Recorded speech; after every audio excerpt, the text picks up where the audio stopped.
Welcome back ಚಾನಲ್ಗೆ. ನನ್ನ ಮಗಳು ಇನ್ನು ಸ್ಕೂಲಿಗೆ ರೆಡಿ ಆಗ್ತಾ ಇದ್ದಾಳೆ. ಅವರಪ್ಪ ಟೈಮ್ ಆಗಿಬಿಟ್ಟಿತ್ತು, ಸರಿ ಟಿಫನ್ ಮಾಡಿ ನನ್ನ ಮಗಳು ಜಡೆ ನೋಡ್ತಾ ಇದ್ರೆ ಹೆಂಗಿದೆ ಡಿಫ್ರೆಂಟಾಗಿ ಹಾಕಿದ್ದೀನಿ. ಯಾಕೆ ಹೇಳಿ, ಅವಳು ಮಧ್ಯಾಹ್ನ ಲಂಚಿಗೆ ಬರೋಷ್ಟೊತ್ತಿಗೆ ಹಿಂಗೆಲ್ಲ ಏರೆಲ್ಲ ಮುಂದೆ ಹಾಕೊಬಿಡ್ತಾಳೆ, ಒಳ್ಳೆ ಕರಡಿ ಗೊಗ್ಗಯ್ಯ ಥರ ಆಗಿ ಮಾಡ್ಕೊಬಿಡ್ತಾಳೆ. ಅದಕ್ಕೆ ಎಲ್ಲ ಜಡೆಲ್ಲ ಈ ಥರ ಹಾಕ್ಬಿಟ್ಟು ಡಿಸೈನ್ ಹಾಕಿ ಕಳಿಸಿದ್ದೀನಿ, ಕಿತ್ಕೋಬಾರ್ದು ಅಂತ. ಇನ್ನು ಟೈಮ್ ಆಗಿದೆ ಅಂತ ಓಡ್ತಾ ಇದ್ದೆ. ನನ್ನ ಮಗ ಇನ್ನು ಅವರಪ್ಪ ಬೇಕು ಅಂತ ಆಳ್ತಾ ಇದ್ದ. ಅವರಪ್ಪ ಇನ್ನು ಹಂಗೆ ಹಿಂಗೆ ಮಾಡಿಬಿಟ್ಟು ಅವ್ನು ಸಮಾಧಾನ ಮಾಡತ್ತಾರೆ. ನಂಗೆ ಸಾಕಾಗೋಯ್ತು. ಇವತ್ತು ರಜೆ ತೊಗೊಂಡಿದ್ದೀನಿ, ಆದರೂ ಶಾಪಿಗೆ ಹೋಗಬೇಕು ಅಂತೇಳ್ಬಿಟ್ಟು ನನಗೆ ಬೇಜಾರು ಅಂದರೆ ಬೇಜಾರಾಗ್ತದೆ. ಆ ಗಾಡಿ ಓಡಿಸ್ಬೇಕಂದ್ರೆ ನನ್ನ ಕೈಲಾಗಲ್ಲ.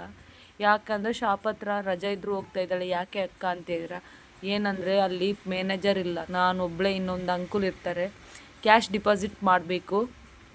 ಇನ್ನು ಕ್ಯಾಶ್ ಡಿಪಾಸಿಟ್ ಮಾಡಿಬಿಟ್ಟು ಮನೆಗೆ ಬಂದರೆ ಅದು ಮಾರನೇ ದಿನ ವೀಡಿಯೋ ಮಾಡಾಕ್ತೀನಿ. ವೀಡಿಯೋ ನಿಮಗೆ ತೋರಿಸ್ತೀನಿ. ಅದರಲ್ಲಿ ನಾನು ಒಂದು ಇನ್ಸ್ಟಾಗ್ರಾಮ್ ಪೇಜಿಂದ ಒಂದು ಪ್ರಾಡಕ್ಟ್ ತರಿಸಿದ್ದೆ. ಅದು ಏನಂದರೆ ಎಲ್ಲರಿಗೂ ಇಷ್ಟವಾಗಿರೋ, ಹೆಣ್ಮಕ್ಳಿಗೆ ಏನು ಇಷ್ಟ, ಸ್ಯಾರಿ. ಇವಾಗ ಸ್ಯಾರಿ ಅಂದ್ರೆ ಟ್ರೆಂಡಿಂಗ್ ಜಾಸ್ತಿ. ಅವಾಗೆಲ್ಲ ಯಾರು ಉಟ್ಕೊತಾರೆ ಸ್ಯಾರಿ ಅಂತಿದ್ರೆ. ಇವಾಗ ನಾನೇ ಅವಾಗೆಲ್ಲ ಒಂದು ಕಾಲದಲ್ಲಿ ನಂಗೆ ಸ್ಯಾರಿ ಅಷ್ಟೊಂದು ಇಷ್ಟ ಆಗ್ತಿದ್ದಿಲ್ಲ ಅಂತ. ಇವಾಗ ನಂಗೆ ಸ್ಯಾರಿ ಅಂದರೆ ಎಲ್ಲೋದ್ರೂ ನಂಗೆ ಸ್ಯಾರಿ ಮೇಲೆ ಕಣ್ಣಿರುತ್ತೆ. ಆ ಸ್ಯಾರಿ ತೊಗೊಳಲ್ಲ, ಈ ಸ್ಯಾರಿ ಯಾರಿಗೆ ತಾನೇ ಇಷ್ಟ ಆಗಲ್ಲ ಹೇಳಿ. ಅದೇ ಥರ ಹೆಣ್ಮಕ್ಳ ಮನಸ್ಸು ಹೆಂಗಿರುತ್ತೆ ಅಂತ ಹೇಳೋಕ್ಕಾಗಲ್ಲ. ಅದೇ ಥರ ನಾನು ಈ ಸ್ಯಾರಿ ಬೈ ಭವ್ಯ ಅನ್ನೋ ಪೇಜಿಂದ, ಇನ್ಸ್ಟಾಗ್ರಾಮಿಂದ ಕಳಿಸ್ಕೊಟ್ಟಿದ್ದಾರೆ. ಇದನ್ನ ಉಟ್ಕೊಂಡು ರೀಲ್ಸ್ ಮಾಡ್ತೀನಿ ಅವಾಗ, ಮತ್ತು ವೀಡಿಯೋ ಕೂಡ ನಿಮಗೆ ಮಾಡ್ತೀನಿ. ಅದು ಬಂದಿದ್ದ ತಕ್ಷಣ ಅವಾಗೆ ಹೋಗ್ಬಿಟ್ಟು ಜಿಗ್ಜಾಗ್ ಕೊಟ್ಬಿಟ್ಟು ಬಂದೆ. ಫಾಲ್ಸು ಜಿಗ್ಜಾಗ್ ಆಗಿದ ತಕ್ಷಣ ನಾನು ಅದಕ್ಕೊಂದು ಡೆಕೋರೇಷನ್ ಮಾಡ್ಬೇಕಂತ ಹೇಳ್ಬಿಟ್ಟು ನಾನು ಸ್ಯಾರಿ ಬೇಬಿ ಕುಚ್ಚು ಹಾಕೋಣ ಅಂತೇಳ್ಬಿಟ್ಟು ಮನೇಲೇ ಇದ್ನಲ್ಲ, ಮನೇಲಿದ್ದಾಗ ಏನೋ ಒಂದು ಕೆಲಸ ಮಾಡ್ಕೊತಾನೇ ಇರ್ತೀನಿ ನಾನು. ಸುಮ್ಮನೆ ಆದರೂ ಕುತ್ಕೊಳ್ಳೋದೇ ಇಲ್ಲ. ಇನ್ನು ಇದೆಲ್ಲ ಕುಚ್ಚಾಕಿ ಸರಿಯಾಗಿಲ್ಲ ಅಂತ ನೋಡ್ತಾ ಇದ್ದೀರಾ, ಇಲ್ಲ ಈ ಲಾಸ್ಟಿಗೆ ಫಿನಿಶಿಂಗ್ ಟಚ್ ಕೊಡ್ತೀನಿ, ಅವಾಗ ನೋಡಿ ತುಂಬ ಚೆನ್ನಾಗಿ ಬರುತ್ತೆ. ಸಿಂಪಲ್ಲಾಗಿದ್ರೂ ಹೈ ಕ್ಲಾಸಾಗಿ ಬರುತ್ತೆ. ನಾನು ಆಲ್ಮೋಸ್ಟ್ ಸ್ಯಾರಿಗೆ ಬೇಬಿ ಕುಚ್ಚು ಹಾಕ್ಕೊಳ್ಳೋದು. ನಂಗೆ ಕುಚ್ಚು ಹಾಕೋಕ್ಕೆ ಬರುತ್ತೆ, ಕಲ್ತಿದ್ದೀನಿ. ಆದರೆ ನಾನು ಹಾಕಲ್ಲ. ಯಾಕೆ ಹೇಳಿ, ಒಂದು ಸರಿ ಹಾಕಿದ್ರೆ ಮೈಗೆ ಅಂದರೆ ಬೆನ್ನು ನೋವು ತುಂಬ ಬರುತ್ತೆ ನನಗೆ. ಅದಕ್ಕೋಸ್ಕರ ನನ್ನ ಸೀರೆಗೆ ಮಾತ್ರ ನಾನು ಹಾಕ್ಕೋತೀನಿ. ಯಾರಾದರೂ ಕೊಟ್ಟರೆ, ರಿಕ್ವೆಸ್ಟ್ ಮಾಡಿದ್ರೆ ಅಕ್ಕ ಹಾಕ್ಕೊಡಿ ಅರ್ಜೆಂಟ್ ಇದೆ ಅಂದರೆ ಹಾಕ್ಕೊಡ್ತೀನಿ. ಮತ್ತು ಅದೇ ಕೆಲಸ ಆದರೂ ಮಾಡ್ಕೊಂಡಿರೋಕ್ಕಾಗಲ್ಲ. ನೋಡಿ ಫೈನಲ್ ಟಚ್ ಹೆಂಗಿದೆ, ತುಂಬ ಚೆನ್ನಾಗಿದೆ ಅಲ್ವಾ? ಸಾಕು, ಇಷ್ಟು ಮಾತ್ರ ಕ್ಯೂಟಾಗಿರುತ್ತೆ.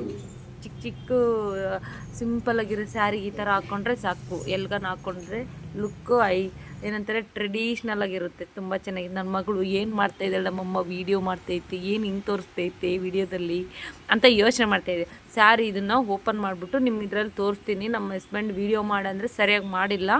ನೆಕ್ಸ್ಟ್ ಬ್ಲಾಗಲ್ಲಿ ನಾನು ಈ ಸ್ಯಾರಿ ಉಟ್ಕೊಂಡು ನಿಮಗೆ ನೀಟಾಗಿ ತೋರಿಸ್ತೀನಿ. ಆದರೆ ಸ್ಯಾರಿ ಮಾತ್ರ ತುಂಬ ಚೆನ್ನಾಗೈತೆ. ನಾನು ಇನ್ಸ್ಟಾಗ್ರಾಮದಲ್ಲ ಅವ್ರ ಪೇಜ್ನ ಕೊಲಾಬ್ ಮಾಡ್ತೀನಿ. ನಿಮಗೆ ಬೇಕಂದರೆ DM ಮಾಡ್ಕೋಬೋದು. ನನಗಾದರೆ ಸ್ಯಾಟಿಸ್ಫೈಡ್ ಆಗಿದೆ. ಪ್ರೈಸ್ ಜಾಸ್ತಿನೇ ಆಗಿದೆ, ಪರವಾಗಿಲ್ಲ, ಚೆನ್ನಾಗಿದೆ.